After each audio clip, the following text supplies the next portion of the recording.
Okay. So, welcome everyone to the June webinar of PAASTA. So it's the Paleoproteomics and Archaeology Society for Techniques and Advances. So the purpose of these webinars is to inspire connection and communication between members of our community. So please feel very free to ask our speaker questions at the end of the talk. However, these webinars do contain published or unpublished data, and the resulting conversations shouldn't be shared without the express permission of the speaker. So these webinars are informal, but the speaker should be contacted directly if you're seeking sort of interviews or statements for formal reporting. And we finally want to encourage a safe and positive space for the sharing of knowledge and information in our community. So we do ask everyone to abide by our code of conduct, and I've popped a link to that in the chat. So this week we're very happy to welcome Emese Végh. So she's now based at VUB in Belgium, and she's going to be presenting the results of her study, which was published only in February. So I've also posted a link to that in the chat. And I'm going to hand over to Emese now. So she's presenting SpecieScan, which is a semi-automated taxonomic identification of bone collagen peptides from MALDI-ToF and Zooms. Thank you. Thank you very much, and thank you for the invite from the PAASTA community. Yes, so my name is Emese Végh, and currently I'm a postdoctoral research fellow at AMGC VUB in Brussels.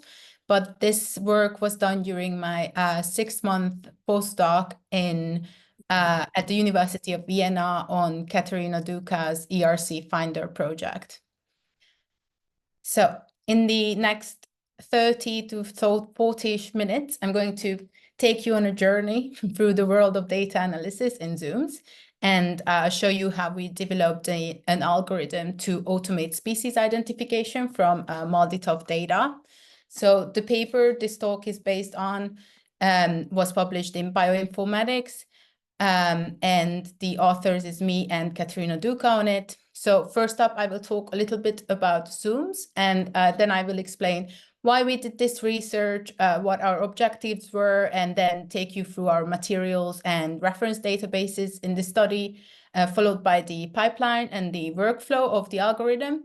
And finally, our results, conclusion, and show you how you can access the algorithm and resources. So Zooms, or zooarchaeology by mass spectrometry, is a very powerful technique for taxonomic identification or for species identification of organisms. It uses peptide mass fingerprinting, and it uses the MALDI-ToF-MS, which is short for matrix-assisted laser desorption or ionization time-of-flight mass spectrometry. Zooms uses the persistence and the evolution of collagen as a molecular barcode to learn the identity of an organism. It has been applied to a range of collagenous materials, for example, bone, parchment, ivory, leather, antler, but arguably the biggest impact that Zooms had in archaeology and in evolutionary anthropology was the identification of morphologically non-diagnostic and fragmented bone from different prehistoric sites. So I briefly talk about how Zooms work in practice. So a small amount of material, in our case bone, is sampled. Then it is demineralized, and then the protein is digested with a protease, which is typically trypsin, and it produces a series of collagen peptides cut at known locations. And these peptides are different in length and in mass between different taxa. Then the samples are acidified and purified. And finally, they are spotted on a MALDI plate with a matrix before being placed into the MALDI-ToF. So in the machine, the time of flight is measured where the smallest peptides hit the detectors first, and then the heavier ones later. So although DNA-based methods have a larger taxonomic resolution than collagen peptide fingerprinting, the advantages of Zooms is that proteins survive longer than DNA and RNA, and it's cheaper, it's resource and time effective as well. The choice of peptide markers play a huge role in the level of taxonomic resolution. Zooms can typically distinguish between family level, but sometimes subfamily or even genus level. So for example, for sheep and goat. And later on, I will refer to Zoom's taxon or Zoom's taxa, which refers to the most specific identification that Zooms can give. So these taxonomic or species identifications are normally established by the careful examination of the mass spectrometric data in a software, such as in MMass. So the specific peptide marker acts as a barcode, allowing for the association of particular peaks with a specific taxon present in a reference database that contain these markers. But occasionally, the peptide markers in an unknown sample can differ from those of the same species in the reference database due to, for example, mass shifts caused by PTMs or post-translational modifications. And in archaeological bone, this can happen naturally during life. So due to, for example, protein synthesis and metabolism during the organism's life, or after death due to chemical degradation of the bone tissue or enzymatic activity by microorganisms. And us as researchers can also introduce these PTMs during sample preparation, such as glutamine deamidation. So due to these complications, the analysis of the spectra is not so straightforward, and it does need training and expert judgment, and it is quite time and effort intensive as well. So in the next slide, I will jump ahead and see how we analyze spectra and what complications might occur in practice. And apologies if it gets a bit too technical at times. So when you get your data from the MALDI, we read the samples in triplicates into MMass, so into the software, and start looking at the peaks.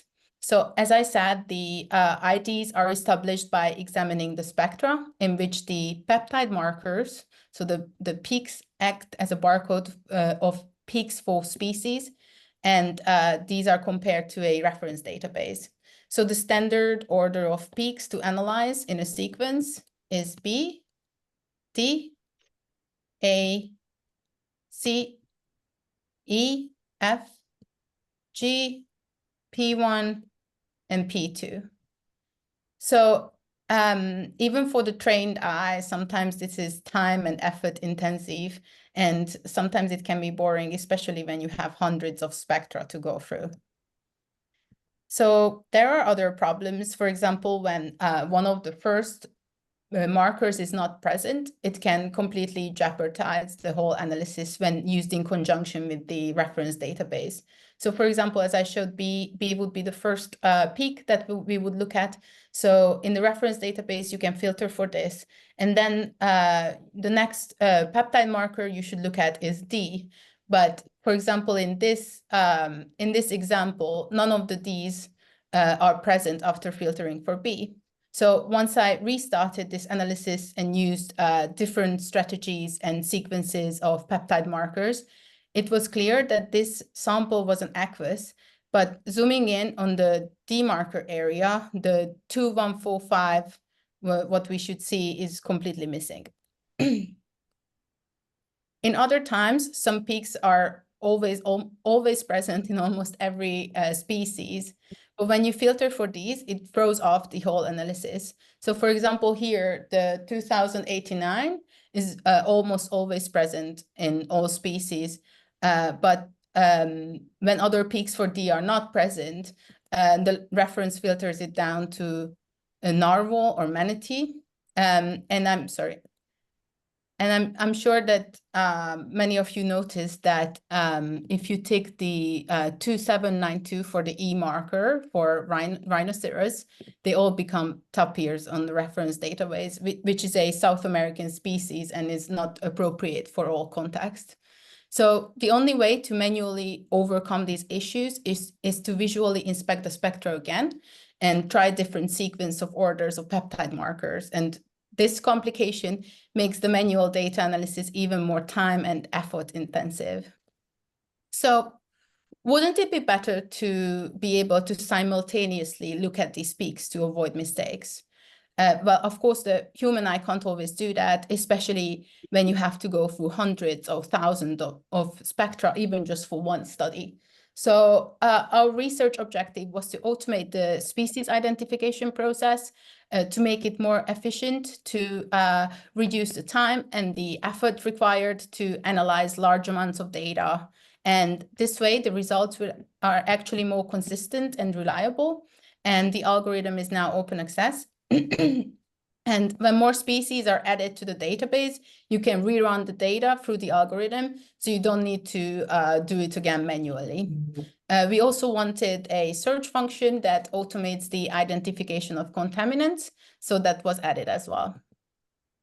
There have been 2 algorithms developed and published for automated species identification from MALDI-ToF spectra.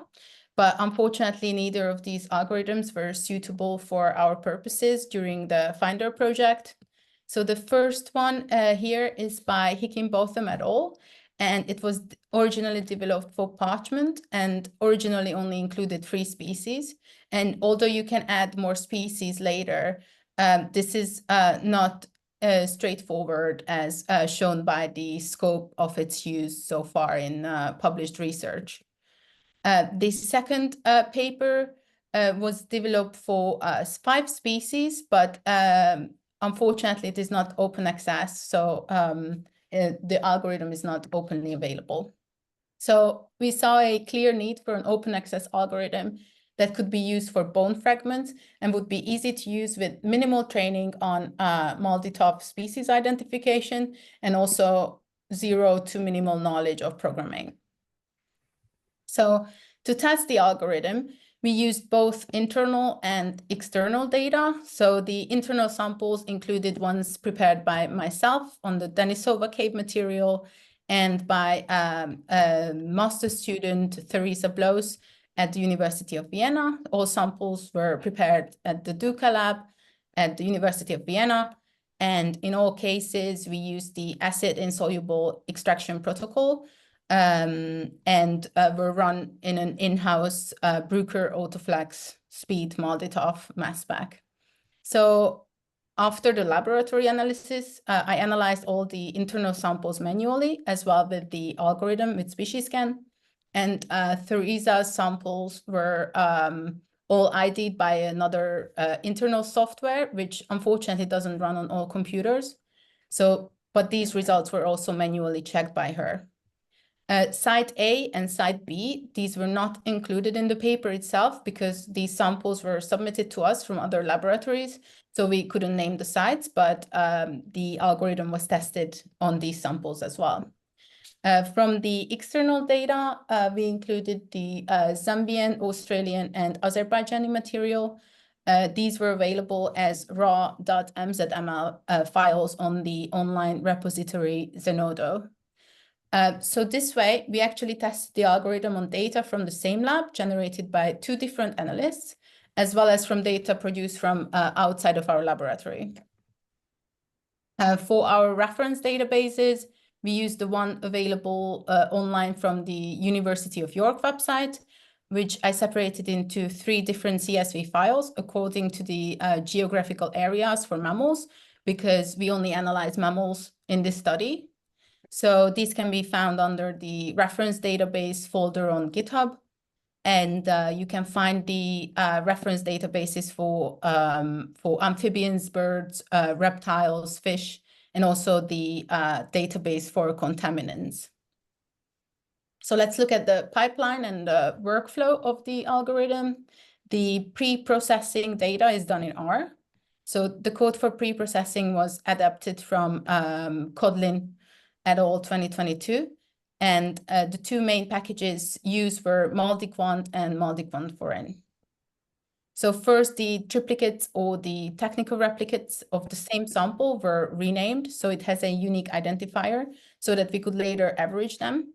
So if you have a lot of samples to rename, you can run a little code snippet in Python that automates the renaming, and you can find it also on GitHub under the name batch rename MALDI files. And then the spectra is visualized and all types of quality control is applied. The spectra is smoothed, the baseline removed, and then the intensity of the spectra is calibrated using a method called total ion current. Fourth, we estimate noise in the mass spectrum and the SNR, or signal to noise ratio. The next step was identifying the monoisotopic peaks, which is the most intense peak in an isotopic cluster of peaks. Then histograms of the peaks are created to help identify the number of peaks present and the quality of clustering to remove the peaks from outside of our selection.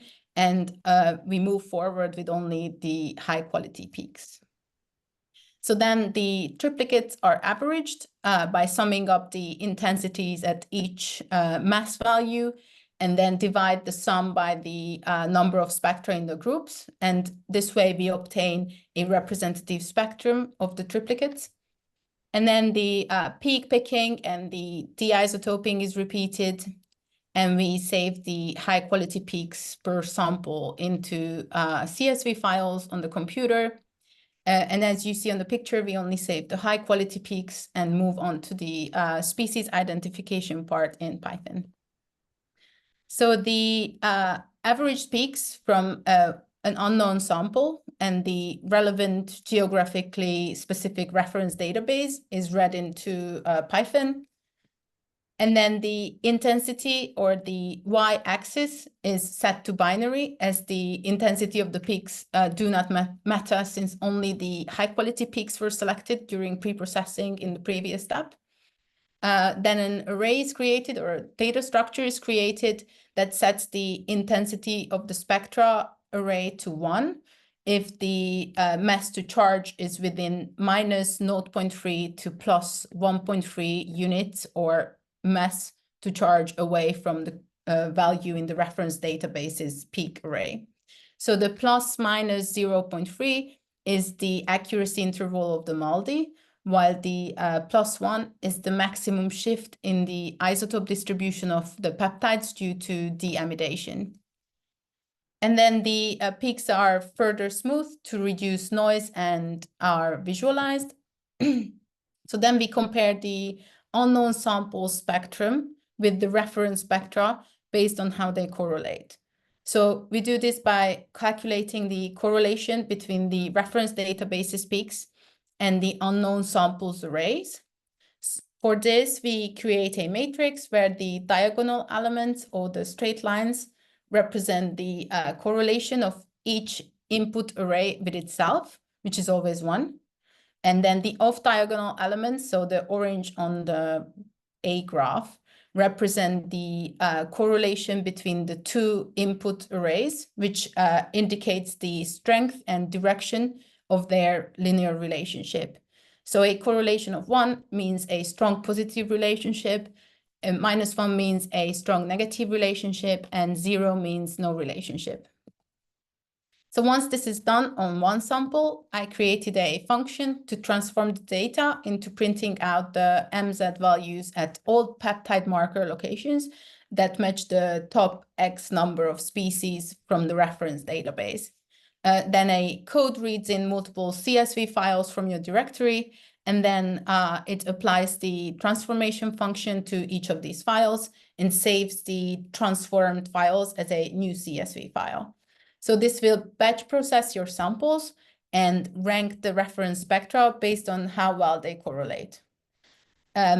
These are then merged, and you end up with a spreadsheet of your peptide marker values, your most likely identified X number of species, the family order, the Zoom's taxon, and the correlation score for each sample. So if you follow the Python code on GitHub, you end up with a CSV that looks like this. And so these are all one sample. Here I told the function to print the first 6 most likely species. So for each sample, you see 6 rows. Here you can see that 3 BOS species are just as likely as the bison species, while Ovibos and Bubalis has a lower correlation score. So you got your top matches from the reference database based on the correlation scores, and the ID for this sample is BOS bison. The final optional step is to run a contamination scanning using the contaminants database and batch process the samples. So for this sample, it shows that the contaminants found in the sample and their associated masses are the following. And we can cross-reference if any of the contamination peaks overlap with the peptide marker peaks. And in this sample, this wasn't the case. So a little summary of the results on the accuracy of the algorithm. The number of samples from each assemblage refers to the identified and non-failed samples. The most accurate results in the published internal samples were reached on the Denisova material with over 96% accuracy for Zoom's taxon. But Denisova is incidentally also the best preserved material in the study, and also it used the Eurasian reference database, which has the highest resolution. The most identified contaminant was the intentionally introduced 4-HCCA cluster peaks from which is a contaminant which we introduced from laboratory processing of the samples. Also, we found keratins and human keratins, are contaminants from laboratory analysis. This ranged, the level of this contamination ranged between the assemblages. For example, the Zambian assemblage had the lowest human keratin contamination, and the Azerbaijani material had the highest. And I would just like to mention here that from the unpublished results, Site A from Central Asia reached 100% accuracy, but Site B from Central Europe only had 87.5% accuracy, and this difference was due to preservation issues. So looking at the internal samples in a little bit more detail, this graph shows the accuracy of the algorithm assessed on the Denisova and Vogelherd material. So the lower accuracy of the Vogelherd assemblage was also due to the limited presence of high-quality peptide markers in these samples. It only had actually 4.27 average markers present on average. This is a confusion matrix of the internal samples where you can see the different manual taxa and the predicted taxa. So on the y-axis is the manually identified taxa, and on the x-axis it's the algorithm predicted taxa. So in a perfect world, you would see a straight dark blue diagonal line, meaning that the algorithm is always 100% accurate. But the lack of this doesn't mean that the algorithm performs poorly, because many taxa cannot be separated by zooms, even with manual analysis. For example, BOS bison, Cervus, taiga, and gazelle, and elephas and mammoth. So in the accuracy results, these were not considered as errors by the algorithm. The species with the most common actual misidentifications in the Denisova assemblage, for example, was Ovis and Ovibos, misidentified for other bovids. This was most often due to the 757-789 or the G peptide containing 4 hydroxyprolines, or a conserved bovid peptide at the same location, overlapping with the Zoom's markers of these different species. Additional false positives include species that share similar peptide markers, such as Panthera and Mustela, where only one collagen peptide marker is different, which is the A peptide marker. And in archaeological assemblages, it usually is missing. These box plots show the correlation scores of the falsely and correctly identified Zooms taxa in the internal samples. So the correlation scores quantify the degree of alignment of an unknown sample's mass spectra with a known species spectra. So the higher correlation scores in the falsely identified results were most of the time due to what I just said, these bovid peptide around 3017.4. So these were misidentified by the algorithm as ovis or boss bison. So you can see there is a better separation in the Denisovan material than in the Vogelherd results. This example shows that the correlation scores are inherently relative, and establishing a universal threshold across diverse locations and assemblages is not possible. These correlation scores are influenced by many factors, such as collagen preservation, similarities in markers among species. So these correlation scores should only be used in context and to help determine the best matching species among the X closest fitting species per sample. Regarding the externally produced and manually analyzed data, SpecieScan showed variable accuracy. So the algorithm identified all samples correctly from Azerbaijan when using the Eurasian database with the highest resolution. In the Australian assemblage, there was only one sample that was incorrectly identified compared to the manual IDs by Peters et al. But this sample only had 2 peptide markers preserved.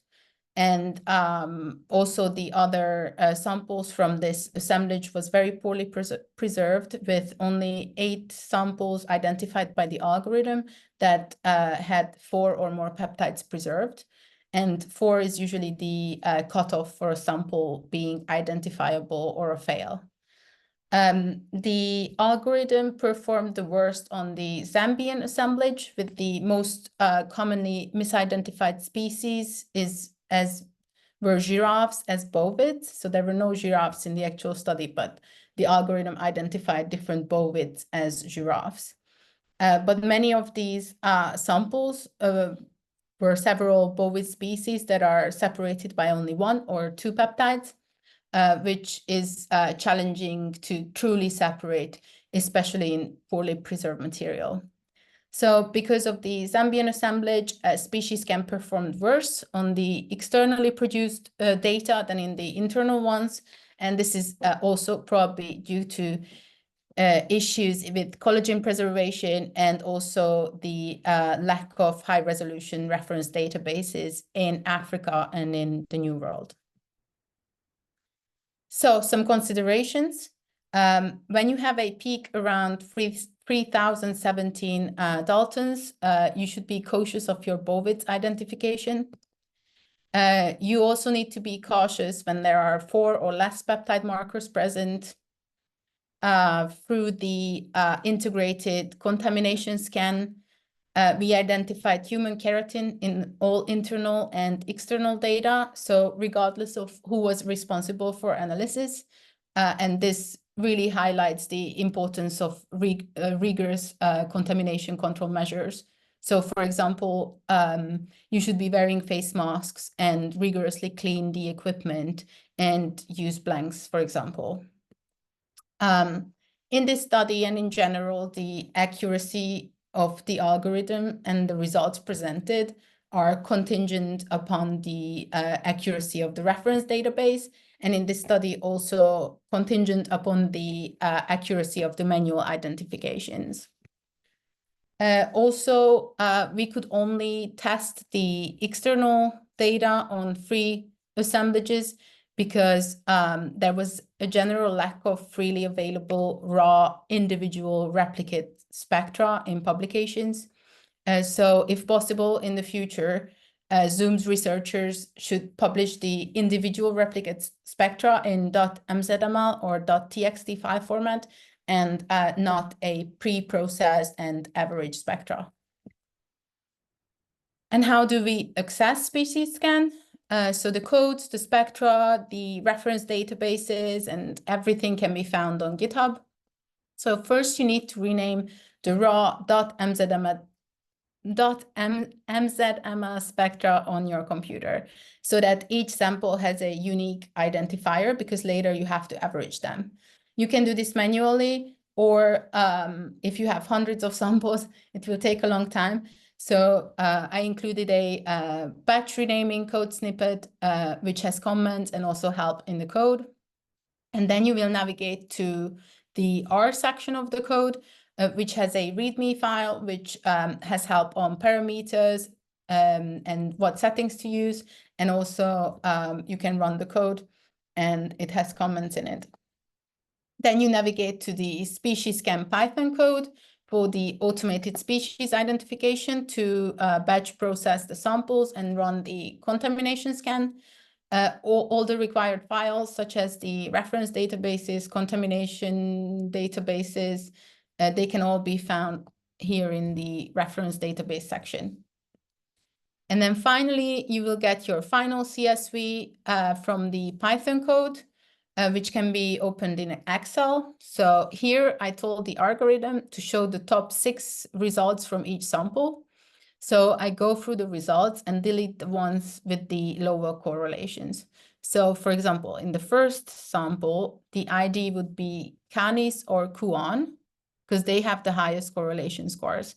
And then the second sample would be Bospicin, and then so on.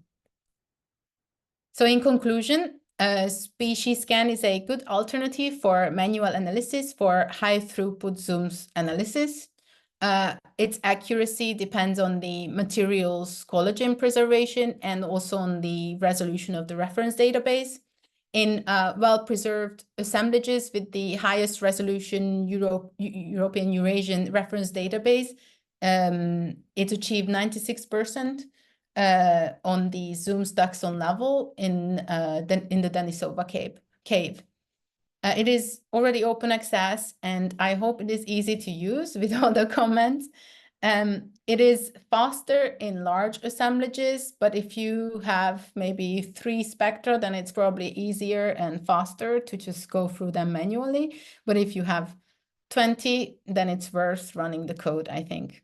But for me, actually, the best thing is that it will increase in accuracy every time the reference database has higher resolution. And you can just rerun the spectra on the new database. So you don't actually have to do anything else than rerun the Python algorithm. Thank you very much for your attention. And if you have any questions at any point, please email me. My email address is on the lower left corner.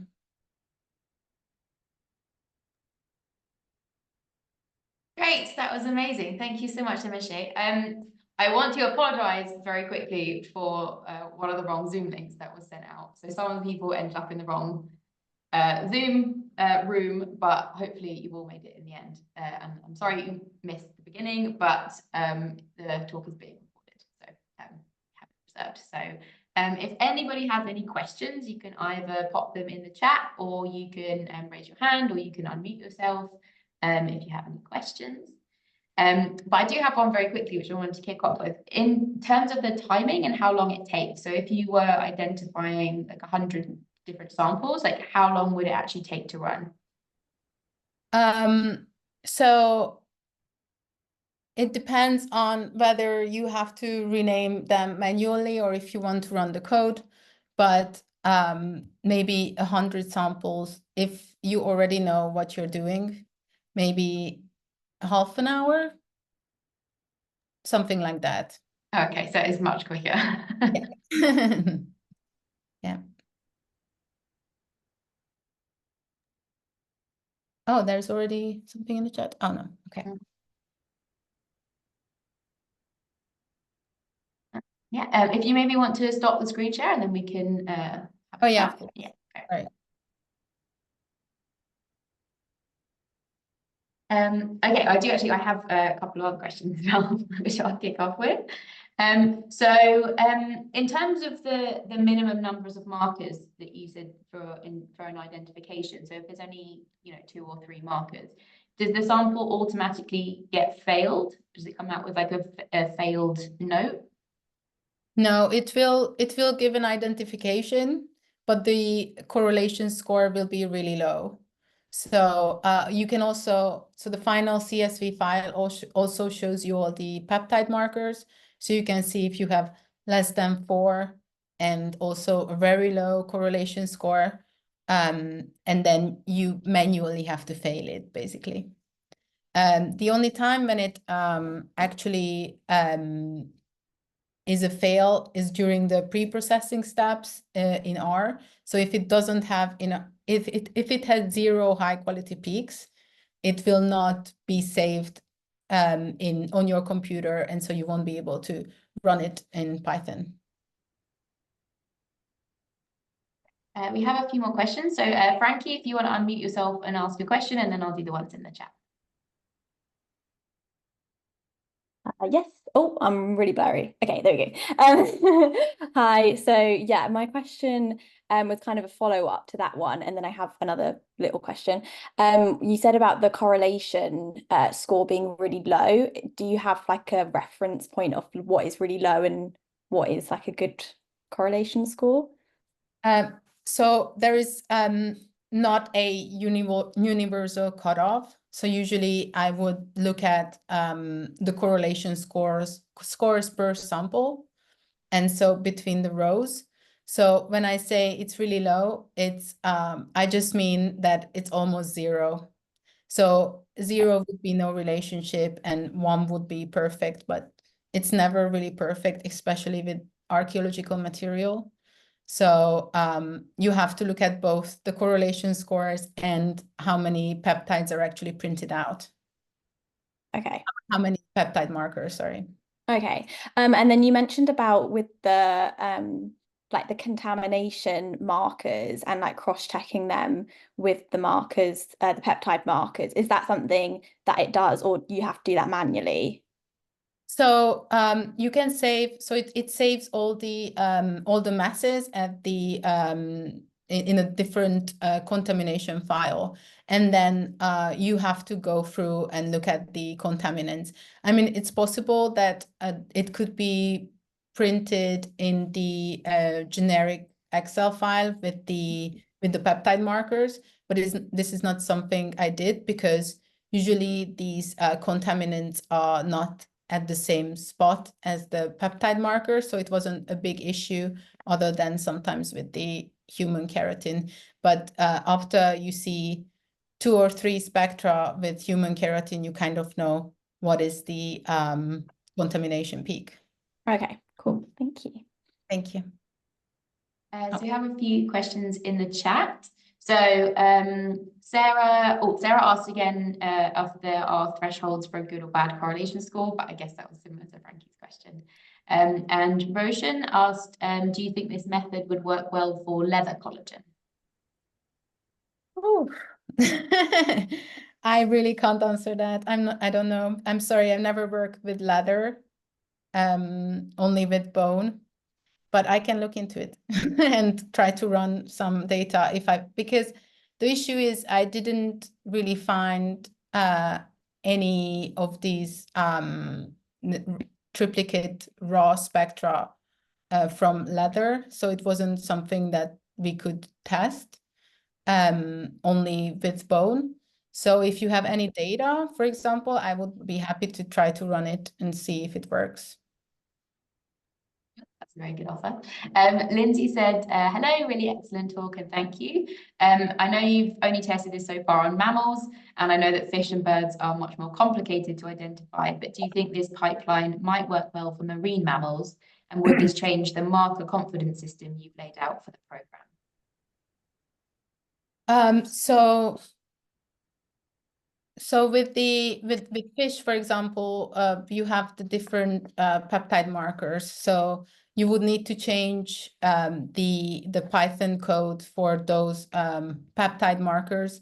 and I'm not actually. I think the pipeline should work, but I don't know enough of fish bones to answer this question. Yeah, I didn't work with fish in this testing, only with mammals. Yeah, sorry. And did you would it work well for marine mammals? So marine mammals, they are in the database, and they have worked well so far. The data, unfortunately, the raw data for the marine mammal studies are not available in .mzdma format, but there are issues within the mammalian reference database with some of the markers that, for example, in one of the slides I showed that if you tick the 2789, then they always become narwhal or manatee. So I assume that there would be some more issues with those, but because we didn't have much marine mammals, I'm not sure what would be the issue there. But yeah. Okay, great. And Dan Kirby asked, what are your plans for adding new or additional markers, for example, the subset that are used to differentiate among elephantids? So the in the reference database, it can definitely be updated to add the additional subsets. The only issue is that I think it would be less accurate for all the other species if we add those subsets, because that would be a 0 for the other species. And then, and I think there should be a new reference database created with the subset for groups of mammals, for example, and then then we should rerun the spectra and the data only for the specific group to identify the subsets and the other peptide markers that are not present in all the other species, for example. So I think this is the most accurate it can be for the most species, but then there can be more development work done for specific groups of mammals. Thank you. Thank you. We have some more questions. Virginia asks, can you run SpecieScan if you only have one spectra per sample? Yes, you can. You can definitely run it. The only issue is that a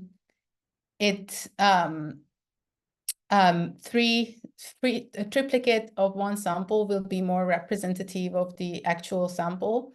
And if, for example, during laboratory analysis, something happened to that sample, maybe it didn't digest correctly, then you won't have any quality control measure to check if the sample is actually what it should be. But yeah, you can definitely run it, but yeah, it's just the quality control measures are also important. Yeah. Rosalind, do you want to unmute yourself?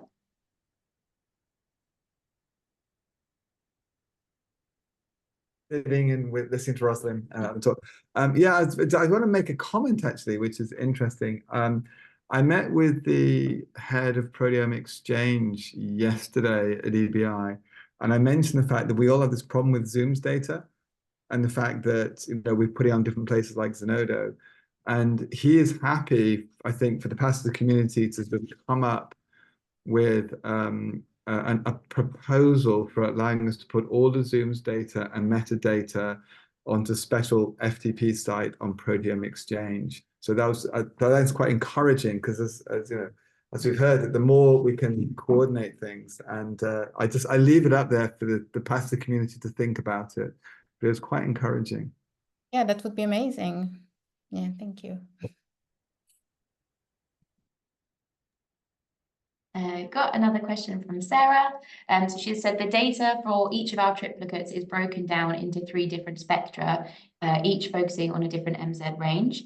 If you have any experience with this, do you think your R pre-processing program would be able to accurately combine and average these before averaging the 3 triplicates together? Sorry, I'm trying to understand it. Okay.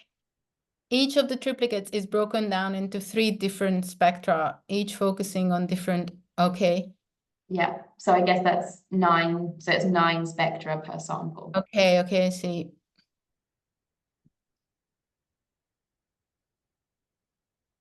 Oh, yes. I mean, it would require some additional code in the R pre-processing pipeline, but in this way, this would be even more accurate than just having 3 generic triplicates.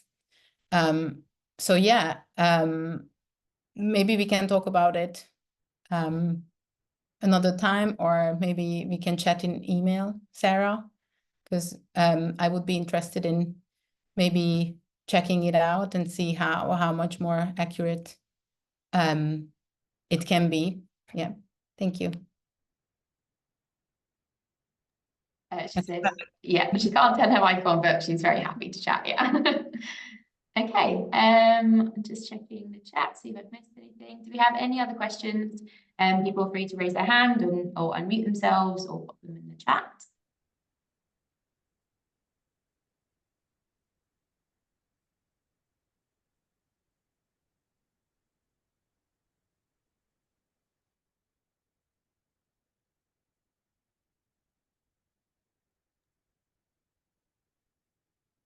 Okay, I think we're good. Last call for any questions. Okay. Well, thank you so much to Emese. It was a really great talk, but also amazing project and amazing work, and it's going to be super, super helpful for absolutely everybody. So thank you for putting all your time and expertise into this. And thank you very much for presenting today. And we're going to be uploading this talk onto the PAASTA YouTube channel, so it'll be available for you guys to watch back. And also we have some upcoming slots in the PAASTA Talk series in autumn, so if people want to volunteer to give another talk, then we'll be very happy to hear from you. So thanks very much, and lovely to see everyone. Bye. Thank you. Bye.